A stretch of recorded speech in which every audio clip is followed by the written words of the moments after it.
tara, gawa muna tayo ng DIY Elsa dress.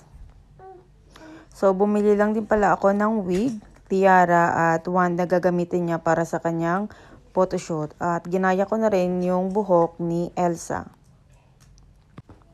So, para magmukhang tunay yung kanyang photoshoot, ginawa namin yung photoshoot sa Georgia. So, timing na during that time ay winter.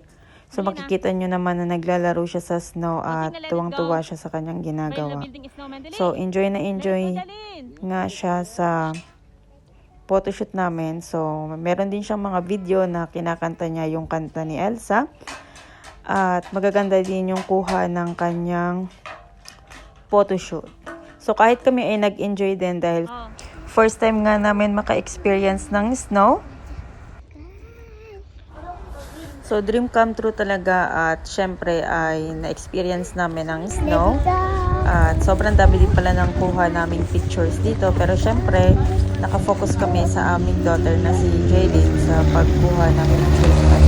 So, tuwang-tuwa nga siya habang ini-experience ang snow. Kitang-kita naman sa kanyang video.